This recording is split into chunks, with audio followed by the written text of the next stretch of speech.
Bismillahirrahmanirrahim. Assalamualaikum warahmatullahi wabarakatuh. Selamat datang teman-teman di perkuliahan administrasi pembangunan. Untuk materi saya hari ini tentang faktor tugas, fungsi, faktor-faktor administrasi dalam pembangunan ya. Langsung saja kita masuk ke tujuannya. Tujuan di sini administrasi itu tujuan di sini terbagi dua, tujuan berdasarkan administrasi dan juga tujuan berdasarkan administrasi pembangunannya. Dalam administrasi sendiri kalian sudah tahu tujuan daripada administrasi itu sendiri seperti apa, dan administrasi pembangunan ini lebih banyak tentang perkembangan-perkembangan yang dilakukan oleh pemerintah ya dalam program-program yang dibuatnya. Di tujuan dan fungsi administrasi pembangunan sebagai salah satu acuan daripada perkembangan administrasi, memiliki tujuan sebagai membangun sistem administrasi yang masih tradisional menjadi administrasi modern dengan mampu menyelenggarakan pembangunan yang lebih up to date ya. Dalam fungsi administrasi pembangunannya di sini menurut Bintoro Joko Amijojo memiliki sebenarnya fungsi administrasi pembangunan menurut Binto ini sudah saya jelaskan di pertemuan kedua kalau tidak salah ya, tapi lebih ke spesifikasinya. Di sini ada tentang kepemimpinan administratif, pendayagunaan kelembagaan, pendayagunaan kepegawaian, serta pendayagunaan ketelaksanaan. Dalam kepemimpinan administratifnya ini sendiri,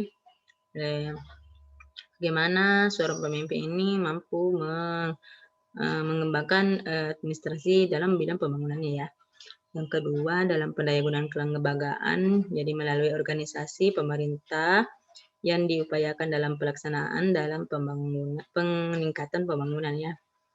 Pendayagunaan kepegawaian itu untuk pelatihan, pembinaan, pendidikan ya. Dan dalam pendayagunaan ketata-laksanaannya ini mulai dari perencanaannya bagaimana sehingga ke evaluasi program daripada pembangunannya sendiri. Dalam dalam administrasi pembangunan pasti ada faktor-faktor pendukung yang membuat suatu pembangunan di masyarakat itu dapat terlaksana dengan baik ya. Jadi ada 4 faktor di sini, ada melalui administrasi perencanaannya, di mana perencanaannya itu berupa perencanaan program, pembuatan kebijakannya, hingga ke perencanaan anggarannya. Dalam administrasi pembiayaan pembangunan, semua pembiayaannya harus diukur ya dalam aktivitas pembangunannya. Dalam administrasi programnya, bagaimana cara mengkoordinasinya ya. Administrasi lainnya itu seperti pengawasan yang tadi sebelum sampai pengendalian yang didukung oleh partisipasi oleh masyarakatnya.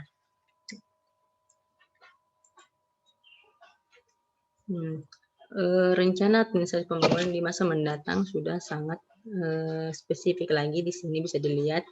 Jadi jika pembangunan itu dapat berjalan dengan baik, para pemerintah sebagai stakeholder-nya harus bisa memberikan perhatian yang lebih kepada program-program yang telah dicanangkan sesuai dengan kebijakan yang dibuatnya ya.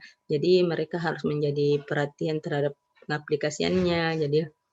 Jadi jangan hanya hitam di atas putih, tetapi perlu ada perhatian terhadap pengaplikasiannya, implementasinya. Yang kedua, harus mempunyai perhatian tentang manajemen pembangunan. Jadi apapun juga itu programnya harus sesuai dengan manajemennya. Yang ketiga, administrasi pembangunan merupakan reformasi birokrasi dan yang terkait dengan pembangunan partisipasi masyarakatnya hingga ke iptek, pelestarian lingkungannya dan kualitas sumber dayanya.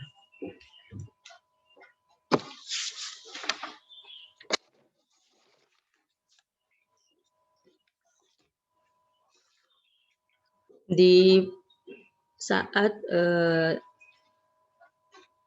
pembuatan program dalam pembangunan di masyarakat itu pasti ada hambatan-hambatannya ya.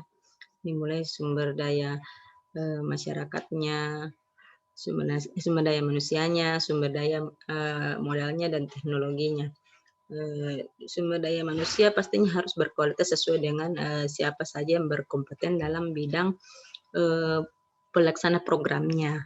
Ya, kalau sumber dayanya pasti modal investasi. Biasanya kalau dari pemerintah itu anggarannya ya APBN, APBD-nya. Yang berikutnya faktor penghambatnya itu biasanya teknologi yang masih rendah, misalnya ada di situasi daripada mungkin aplikasi yang tidak memenuhi daripada kapasitas dan juga mungkin jaringan internet yang masih kurang, apalagi di daerah pedalaman. Yang keempat ada penghambat yang paling mendukung, yang paling besar juga dengan efek daripada administrasi pembangunan yang ada itu adalah birokrasi yang buruk ya, di mana seharusnya birokrasi ini bisa mengatur merealisasikan pembangunan menjadi mudah, tapi malah dimanipulasi prosesnya, terutama dalam lembaga organisasinya atau instansinya ya. Terakhir pelaksanaan pembangunan menurut apa? Tunggu ya.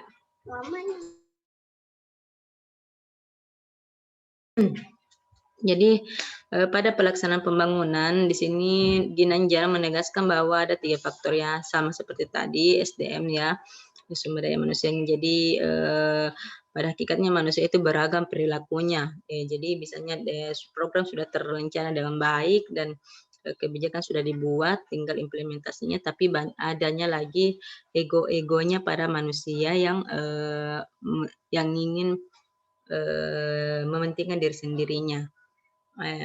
Terus faktor dananya tergantung keuangan negara tentu saja, karena seberapa banyak pun anggaran yang kita inginkan apabila tidak disetujui bersamaan dengan kondisi negara juga pasti akan dipangkas oleh negara ya. Yang ketiga faktor alam yang sulit diramalkan. Jadi sama tadi dengan teknologi yang masih rendah, faktor alam juga sulit diramalkan karena biasanya situasi pembangunan yang sudah dicanangkan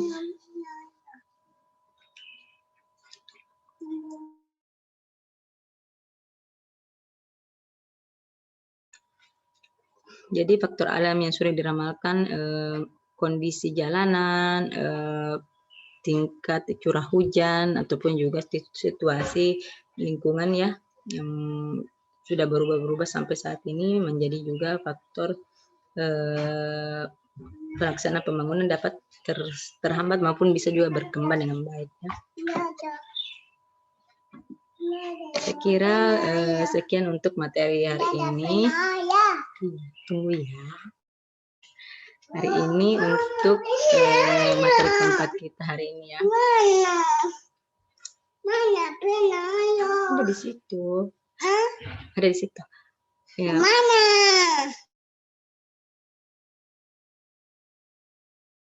Oke, sekian untuk materi ini. Wabillahi taufiq wal hidayah. Assalamualaikum warahmatullahi wabarakatuh.